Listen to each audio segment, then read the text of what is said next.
faith, fitness, and wellness to help you live in alignment with God's design. Together, we'll explore practical strategies, biblical wisdom, and inspiring testimonies to strengthen your body, renew your mind, and uplift your spirit. Our foundational scripture is 3 John chapter 1 verse 2. Dear friend, I pray that you may enjoy good health and that all may go well with you, even as your soul is getting along well. This is a space for us to grow in faith and wellness together. Welcome back to the Well Woman Coaching Podcast, where faith meets wellness. I'm your host, Alexis Crisp, certified Christian life coach, fitness trainer, and nutrition educator. This is episode 4, the final part of our Cycle Syncing for Faith, Fitness, and Fullness of Life series. And today we're bringing it all together. We talked about each of the 4 phases: menstrual, follicular, ovulatory, and luteal. Now, let's take some time to talk about how to make this a sustainable, life giving lifestyle that flows with your faith, and most importantly, your calling. Let's go deeper. Why does living in sync matter? That's the question that we should be asking ourselves. And this is what occurred to me when this cycle syncing first came into my awareness. As I've been saying through the 4-part series, Ecclesiastes chapter 3, verse 1 makes this very clear in terms of there being a time for everything. God has designed our bodies with a natural rhythm, the same way He designed the earth with seasons. And when we align with these rhythms, we work with His design instead of against it. What I want us all to remember is living in sync is not about any type of rigid rules. This is about stewardship and structure. You are creating structure that supports your health, your ministry, your work, your relationships, and your rest. The more that we live in sync with this natural internal rhythm that we have, the less we're fighting against our own body. And that's what I realized I was doing, demanding more of myself than I had to give in certain times of the month. The more energy and clarity you have as a result of learning how to be in sync with your own rhythm, the more energy and clarity you're going to have for the things that God has called you to.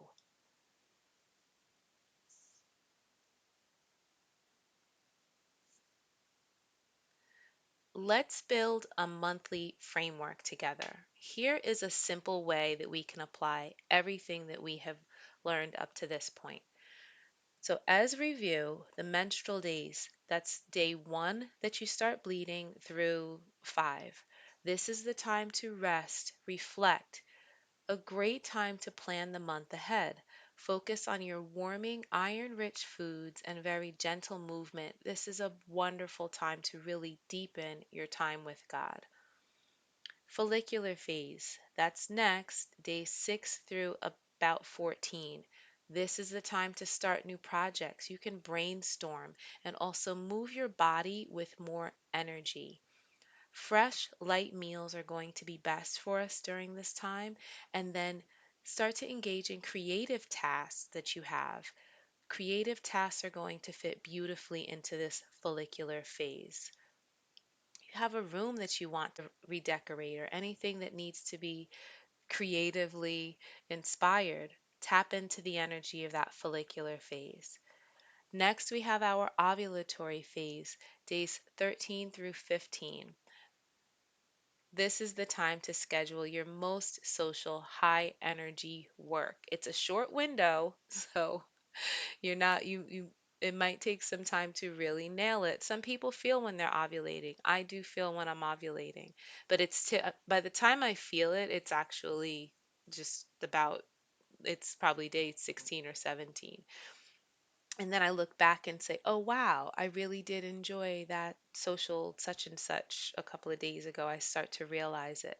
So that ovulatory time, schedule your social engagements, anything that requires the highest level of your energy.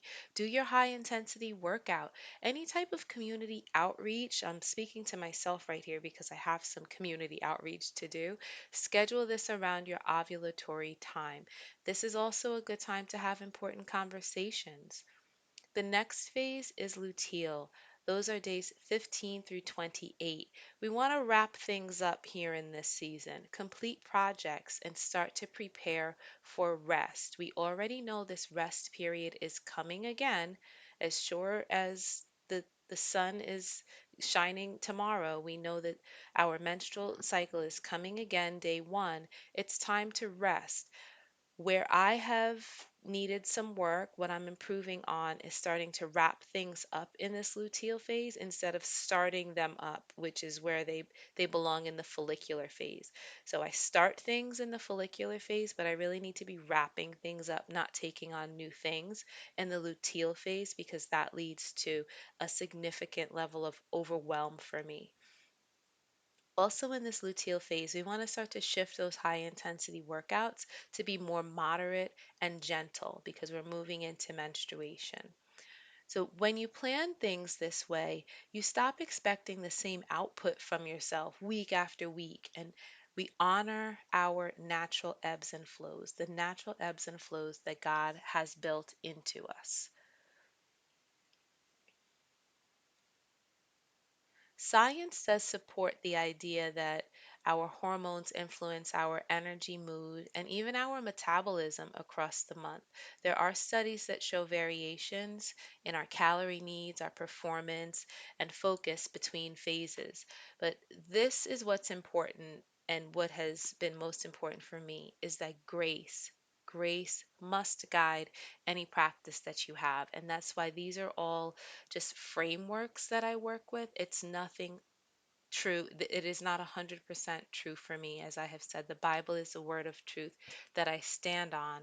These are just things that have come into my awareness that I figured, hey, let me give it a shot and see what aspects of this are beneficial. Along with the blood type diet, I'm along with the cycle syncing, I do follow the blood type diet. So there are certain foods that are recommended during the, I'd say, menstrual phase, for example. I believe pork is recommended. I don't eat pork, not for religious reasons. I don't eat pork because it's not recommended for my blood type. I also don't eat mushrooms because they're not recommended. So even though they are recommended based on this cycle syncing, I don't eat them. So that's always my encouragement to everyone is to share the way I have gone about coordinating my care, coordinating and really being empowered to create my own wellness plan and put different parts together based on what has worked for me. So I try things, see how my body responds, see how my mental health responds, and go from there. And I've taken, this is 20 years of a journey for me. And in the past 5 years is when juicing and the cycle syncing came in. And the juicing and the cycle syncing together, I would say, were the tipping point that tipped me over, along with therapy. I have an amazing therapist, two amazing therapists actually. I keep saying that's another podcast episode, why I have two therapists and why that's working for me, because the compartmentalization of therapy, I believe, is not actually recommended, but it's working working for me and my therapy team. That is what we are doing here. We are collaborating with ourselves to create a wellness toolkit for ourselves to help us be our best.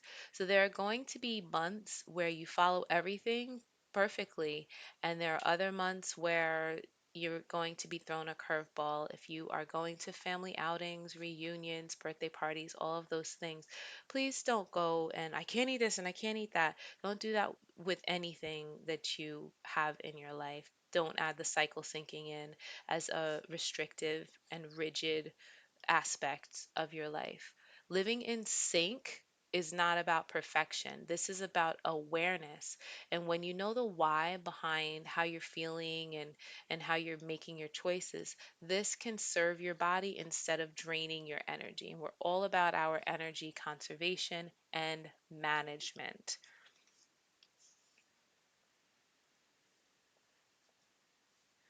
Psalm 139:14 reminds us that we are fearfully and wonderfully made. And my encouragement for all of us is to remember that this includes our hormonal shifts. Every energy spike and all of the things about us is part of how we were fearfully and wonderfully made. When you live in sync, you can start to weave your spiritual disciplines into your physical rhythms. So, deep prayer. This is a time during your menstrual phase that deep prayer is going to be highly beneficial. Take that time for deep prayer and reflection. During your follicular phase, great time for vision casting and sh- determining what your faith goals are. In your ovulatory phase, be bold in your ministry and service. Maybe it's a time to pull your ministry team. If you're leading ministries at church, pull your team together. When you know you're ovulating and your communication skills are going to be at their highest, your ability to connect with your team is going to be the best. Do that during your ovulatory phase. And then during the luteal phase, this is a chance for gratitude and preparation. So there's something to do in every phase of our cycle. An action step for us to take this month is to create our own cycle syncing plan, again, based on what works for you. I took the information from the book, from the PDFs, the resources that were provided. Again, that book is In the Flow by Alyssa Vitti that inspired me, and I heard her on a podcast as well. I created my own cycle syncing plan based on the structure that was laid out and this information, this new information that came into my view from reading the book. Write down each phase, the foods, the workouts, the spiritual focus that you want to work on. You can track your energy and your mood, and then you can make adjustments month after month based on how it's going to fit into your life. So please do not tell your family you listen to a podcast and you can't talk to anybody during your menstrual cycle because Alexis said you need to rest. That is not what we're saying.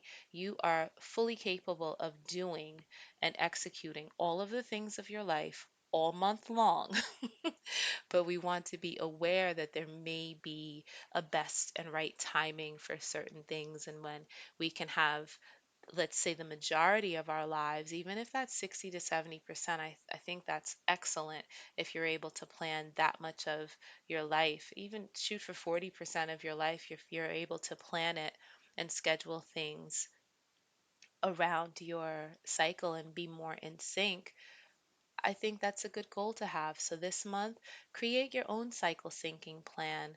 Get the book. Get the book and listen to the book. Listen to it for yourself, read it for yourself, see if it resonates with you. If not, it's great discussion to have with another woman. This is an experience that we all share from now until the end of time.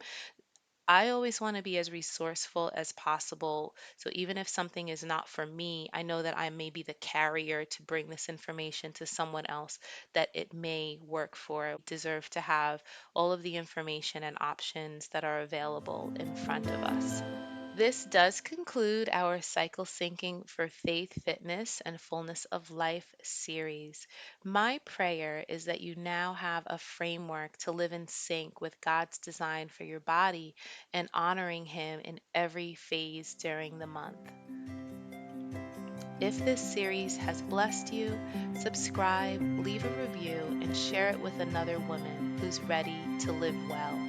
You can find more resources, coaching, and ways to connect with me at wellwomancoaching.net. Until next time, remember 3 John chapter 1 verse 2. Dear friend, I pray that you may enjoy good health and that all may go well with you, even as your soul is getting along well. Let's keep growing in faith and wellness together.